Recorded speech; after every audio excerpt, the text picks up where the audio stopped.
could you tell me a little bit about who you are?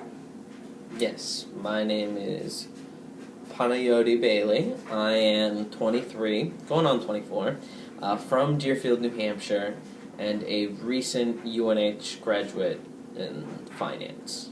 Great, thank you. You're welcome. What is your relation to people with disabilities? Well, firstly, my little brother has an anxiety disorder. And secondly, I myself actually have narcolepsy. What is narcolepsy? It is a sleeping disorder where I don't really have a circadian rhythm. My brain doesn't associate day or night with being tired, versus being awake. I'm just always tired. And moreover, I go into REM dream sleep immediately once I fall asleep. And that's the extent of my narcolepsy, aside from the fact that I'm always tired. Wow. When were you diagnosed with narcolepsy, and what was the process of being diagnosed like? It was my sophomore year in college, January, and the process, I did a sleep study where I had a whole bunch of things hooked up to my head, monitoring my brain waves while I slept throughout the night, and through those they, I guess, found out that I have narcolepsy. What was kind of the breaking point? What led you to getting all these tests done? Well, I actually got into a really bad car accident where I fell asleep at the wheel and upended a telephone pole and completely wrecked my car and everything. So after that, I couldn't even remember though.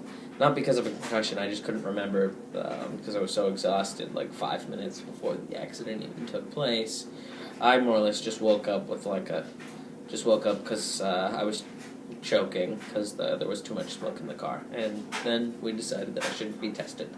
Wow, that's really scary. Mm-hmm. Sorry about that. How do you think narcolepsy has affected your life academically? Well, after I was diagnosed, it was a lot better because of accommodations. But beforehand, I was always tired in class. Like, there was no temperature thing. It was just if I was sitting, I was tired, and which made it obviously very hard to pay attention. Moreover, if I was going to stay awake, I needed to get up, walk around, go to get a drink of water, which took like 5-10 minutes. Get like the blood pumping again, but that would happen like a couple times in class, like once or twice a week. So I'd miss like chunks of lectures, which definitely made it harder to study. And then the whole like studying, laying down, or like I couldn't really study because I would more or less fall asleep while I was studying. What about socially? How has it affected you socially? Well, I would always be tired, so I might not necessarily be in the mood to go out and do a whole bunch of stuff, or like some nights I would just rather go and stay in and sleep. Other than that, like, the really weird catch-22 about narcolepsy is that you can also be, like, an insomniac, as well as, like, exhausted, so you're exhausted, but you can't fall asleep. So there'd be just, like, times where I'm just, like, awake and no one's up, and my sleep cycles would just get really weird to the point where, like, before, like, I was diagnosed, like, over some days I would, like, fall asleep at, like, I don't know, 4 p.m. and wake up at, like, 12 and like that, or like 12 to 3, and that would be like when I slept. So I never really had a specific sleep cycle, and I couldn't really make plans because of it. Wow. So what is a normal day for you like? Now or before? Both. Well, beforehand, I would wake up and just kind of roll around in my bed for a while, and then eventually get up.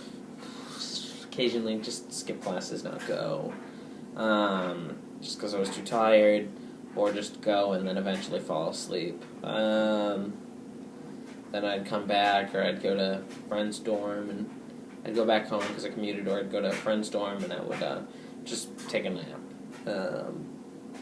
And then once I woke up from my nap, that would be like when I go and start doing stuff, either studying or hanging out with people. And now I take a couple medications that help with that. Both of them are, one is a stimulant and one's like a pseudo-stimulant. So they keep me awake and like motivated, obviously, because if you're exhausted, you don't really have a drive to do much. So that's like another problem, I guess, arising from it. But yeah, those, now I just kind of live normally. I just go to sleep normally, I wake up normally, I do stuff normally. Do you have any accommodations in like an educational setting because of your narcolepsy? Well, I did. While I was at school, I would be given extra time to take a test just in case I needed to like stand up and just walk around the room, or go get a drink of water or something. I would be given extra exam time, and the teachers that had like you can't miss, once you miss like, you get one missed class and then the next one starts affecting your grade. I would, as long as it was like spaced out and I wasn't missing like multiple classes a week or like 3 classes like a month. Like if I missed like, let's say like 3 or 4 the entire semester, they were usually okay with that. Some of them tried to keep it down to 3, some of them didn't care, and some of them, essentially that was it. What are how do you think narcolepsy is going to affect you in the future? So in the real world, like getting a job and stuff. I don't necessarily think it's gonna, I don't, it's not gonna affect me like getting a job, because I don't think I'm gonna because you don't really have to disclose a disability.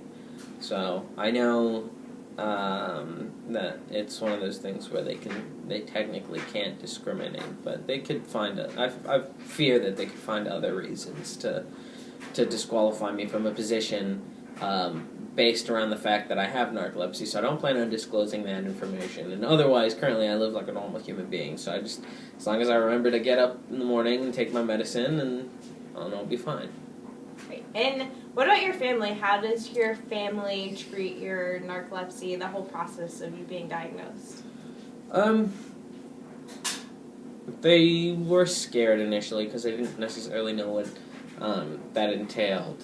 They thought I was gonna, just like pass out randomly, which is like a very, very, very severe and very rare form of narcolepsy.